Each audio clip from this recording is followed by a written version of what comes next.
guys. Good afternoon. Appreciate you being here. Wrapping up our last padded practice and finishing up with 2-minute drill before we get to more of the mental stuff and a little bit of the less contact practices, the less physical practices, where we need to be. Bottom line is, we've practiced hard. We've made a lot of progress. We're still not done. We have several things we still got to clean up as we prepare for a game, and that's normal. So, that being said, questions? Coach, do you have any update on the position battles you mentioned were still kind of up in the air this week? Yeah, I'd say we'll close. I wish we could do this press conference on a Thursday after we watch film, because that certainly it helps you, and you want to be fair to the guys. But it's been, quite honestly, the kicking competition has been real, because Cattleman wins it at the end of last year. In the springtime, he wins it, but Cam comes back, and I believe he hit 37 of 40 in camp. So if you're going to make competition real, you got to make it real. You got to let it play itself out. So that's what we're working with today. Cattleman hit one at the end of today for 2 minutes. So it's been going back and forth. The corner spot, really pleased with the way those guys are coming around. They're just doing a really good job. So I'm glad they're making it difficult, because that means that they're competing well, and we have confidence in those guys to do a good job. I know there's some stuff up front as well that we're mixing and matching at linebacker as well. Some guys nicked up and playing through. So all in all, just a very productive camp, a really good game week of practice. We still got a lot of stuff to do. They're an excellent football team, and we got to be prepared. Do you envision playing multiple quarterbacks behind Anthony Brown this season? Like just two guys maybe get in at different times of the year? I haven't gone that route, but like to settle on who's going to go in right after. You say that you're, where you want to be heading into this game against Fresno State. What does that entail for you from what you're seeing from your team? That we're practicing hard. We're executing at a fairly high level, and need to touch up some things, need to clean up some things. But the effort is there, the attention to detail is there, the physicality is improving. I don't know if we'll ever reach the point where we're satisfied with that, but certainly we see progress. And we see a hunger in our approach, and that's what you want when you're playing. That's what you want when you're preparing for a game against an opponent that has some really, really good players. And again, we haven't played in front of our fans in a long, long time. I think they've done a good job cutting out the outside noise, and we judge that by the way they pay attention in meetings, by the way we carry out and execute in practice. So we expect nothing but our very best. With that said, is there still an excitement and an anticipation building for a game that's coming in 3 days? Oh, I would say that.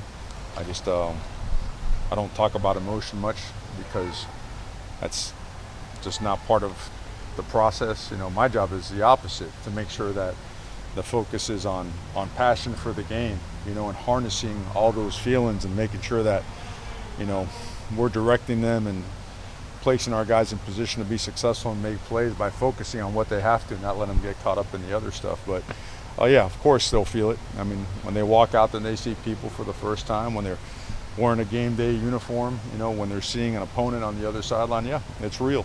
And the only way to be successful on that day is to make sure you're successful during the week. So our focus is always on that. From myriad to head coach, the penalties, and particularly the pre-snap penalties, have gone down. It feels like almost every year. How has that gone through camp, and do you feel like this team's in a good spot going in for eliminating pre-snap penalties? Well, we have to be. Certainly a point of emphasis. We've had up and down days. When you install new stuff, anything that creates anxiety creates penalties. And I think early during install, you saw that a little bit more, a lot more than as of late. We've certainly done a much better job, and we're still improving. We have officials every day at practice. That helps us a bunch. So, but also, we're not scaling back anything. We're throwing the kitchen sink at our guys all the way through, up until even tonight in our meetings. We'll finish up our install and touching up our packages before we polish them off and cut some things out. And we feel good about the penalty part of it. For myriad reasons last season, the offense never quite established an identity. Either receivers were in and out, CJ was out a lot. What do you feel like this offense's identity is when you're as well stocked as you are now? Oh, I feel you got to show it. I refuse to get up here and talk about it. I know we want to be. I know we want to establish ourselves as. But we got to come out and show it on Saturday. That way we could talk about it better in a real light. I think anything else is just hype and nonsense. Got to go out and do it. We haven't had this conversation in about a year because there was no red shirt a year ago. But when do you start talking to your guys about maybe playing before or less and using a red shirt year? Is that a conversation that's happened with some of them? Well, it's so it's so fluid, right? Because of injuries, because of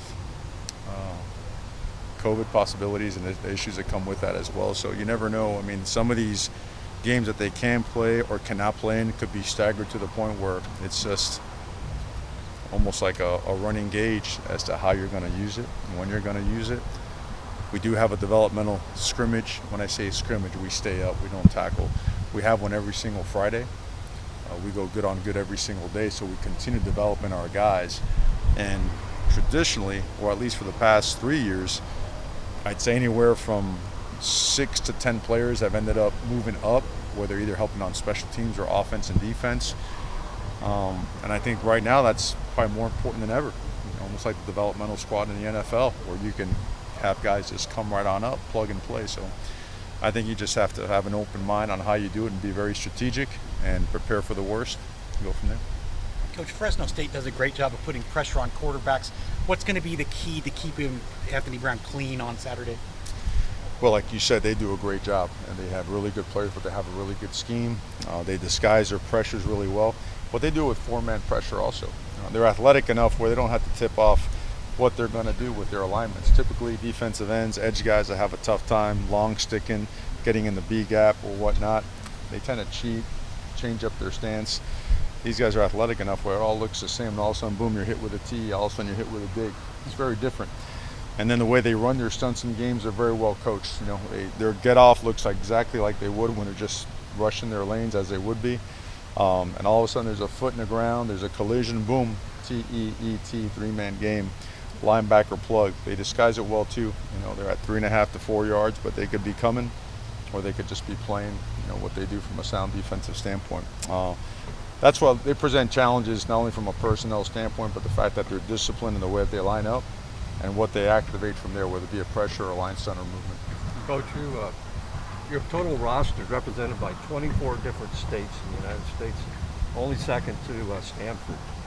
What does that tell you about the program? Is that a goal, a specific goal you had, or just shows how successful you've been? Well, I'll tell you, that's a great stat. I think it's a reflection of maybe what the world should be, people coming from all over, right, with a common vision and a purpose and working together. It's pretty neat. You know, it's pretty neat that you could have alphas coming from all different parts and then come together and work with each other, you know, maybe bump heads a little bit at first, but continuing to work through and building relationships to get everything going in a certain direction. So I think it's a tremendous advantage being in Oregon, being a national brand. We can do that. We're very fortunate. We certainly don't take it for granted. And it's important to note that for it to work, some come from really far away, that when they get here, it has to feel real. You know, the home and being a second home and having people that have your back and are going to do right by you has to be real, because if not, it doesn't work. So certainly we're proud of all of our people here. You know, we all work as one. Very fortunate to have the people we have here. That or designation you got between Drew and Justin at that linebacker position, is that something that's more rotational, or is that something you got to figure out or want to figure out by the time Thursday hits? Well, you know, some guys get nicked up during camp, goes back and forth. You know, those guys have played really good football. You got to play multiple players, right? It's going to be a long season. Certainly the way offenses do their thing nowadays, they're snapping the ball 80, sometimes 90 times a game. You got to get guys in there. So those guys are ready to play football. They played really well. They're both healthy and full? They're both healthy. You've made a name for yourself in part because of a relentless work ethic. What do you like about the game planning process and, you know, the challenges that come with planning for different opponents? Oh, I love camp. I love preparation. I love anything that revolves around planning and discipline, regimentation, hard work. I love the opportunity to be able to, if given a certain amount of hours during the day, that, you know, to have a group of dedicated men and women that are willing to outwork whatever it is we're going to go against, or at least, you know, give our best effort always to outwork everybody. So, but I don't judge anybody else. I'm sure other people are working really hard. I just, you know, like I said, I'm kind of boring. I don't have many things that I like besides, you know, what we do for a living as a vocation. So just very fortunate to do it, and just all the way in all the time. A couple of guys whose families just could have been impacted this week, Mario, by the hurricane. Just Devin Lewis, Trey, how are, because especially for folks who could have been planning to come out here, how is everybody? Yeah, some guys have moved. You know, some families have had to move, and then we'll have to, you know, like Devin will be joining us in a little bit. they had to move a little bit. Then he's gonna have to go back, grab his stuff, and come on over. So certainly thoughts and prayers and with everybody and checking on those guys. It's tough stuff, but it's real, as we've seen before. So always making sure that our guys are okay.